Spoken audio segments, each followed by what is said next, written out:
নমস্কার বন্ধুরা, নীলিমা রান্নাঘরে আজকে হবে চিকেন কষা। দেখুন বন্ধুরা, আমি চিকেনটা ভালো করে ধুইয়ে পরিষ্কার করে নিয়ে এসেছি। এবার আমি রান্না করব। আমার কড়াইটা গরম হয়ে গেছে, আমি কড়াইতে তেল দিয়ে দেবো।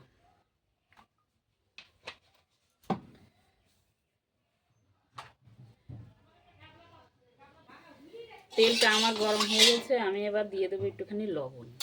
লবণটা দিয়ে আমি একটু মানে কড়াইটা ভালো করে ঘষে নেবো যাতে না লেগে যায়। আর আলুগুলো আমি ভেজে নেবো। দেখুন বন্ধুরা, আমার আলুটা ভাজা হয়ে গেছে, আমি আলুটা এবার তুলে নেব।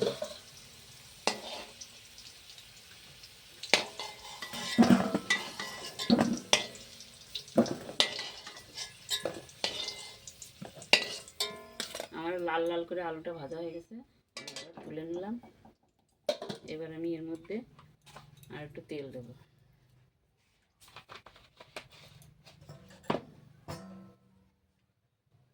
তেলটা আমার গরম হয়ে গেছে, আমি একটু জিরে আর দুটো শুকনো লঙ্কা, দুটো তেজপাতা দিয়ে দেবো।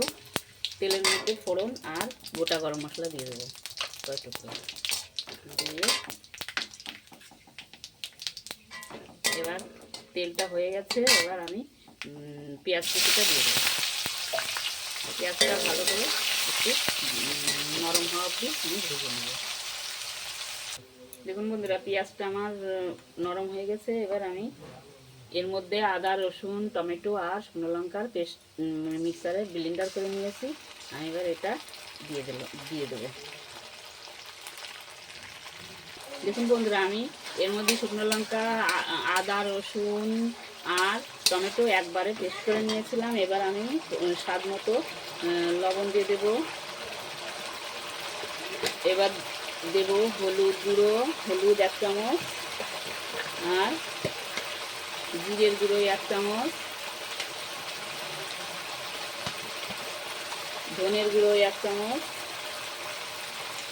1 চামচ ধনের গুঁড়ো দিয়ে আমি ভালো করে, আর এই কাঁচা লঙ্কা চিরাটা আমি দিয়ে দেবো।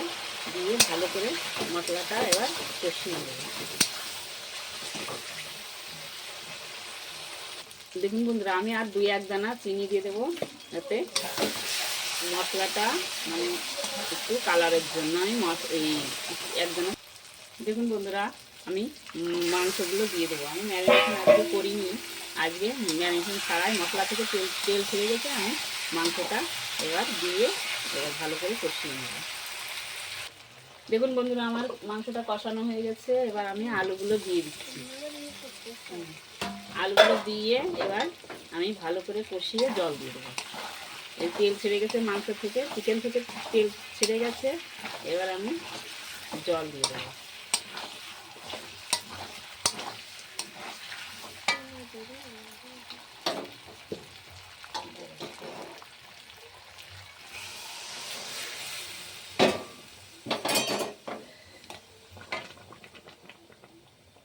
দেখুন বন্ধুরা, আমার চিকেন কারিটা প্রায় হয়ে এসেছে, আর একটু ঝোলটা কমবে। চিকেন কষা কষা কষা হবে তো, আর একটু ঝোলটা কমলেই তারপরে নামিয়ে ফেলবো গরম মশলা দিয়ে। দেখুন বন্ধুরা, আমার চিকেনটা হয়ে গেছে, আমি এবার গরম মশলা দিয়ে দিলাম 1 চামচ, দিয়ে ভালো করে মিশিয়ে আমি ঢেলে ফেলবো। দেখুন বন্ধুরা, এই রেসিপিটা আপনারা এইভাবে একবার বাড়িতে ট্রাই করে দেখুন, এবং প্রচুর প্রচুর পরিমাণে আমাকে লাইক কমেন্ট শেয়ার করবেন। ইউটিউব থেকে দেখলে পরে আমাকে লাইক সাবস্ক্রাইব করবেন, এবং বেল আইকনটিটা বাজিয়ে দেবেন, যাতে আমি আবার নতুন নতুন রেসিপি আপনাদের সামনে নিয়ে আসতে পারি।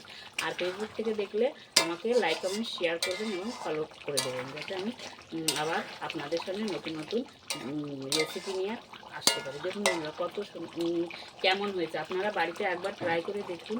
এবার আমি চিকেনটা ঢেলে, দেখুন বন্ধুরা, আমি এবার চিকেনটা ঢেলে ফেলবো, গামলির মধ্যে ঢেলে ফেলবো।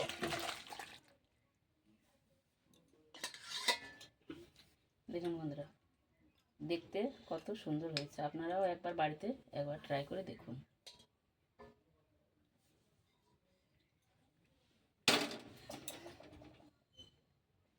দেখুন বন্ধুরা, আমি নীলিমা রান্নাঘরে আজকে চিকেন কষা রান্না করেছি।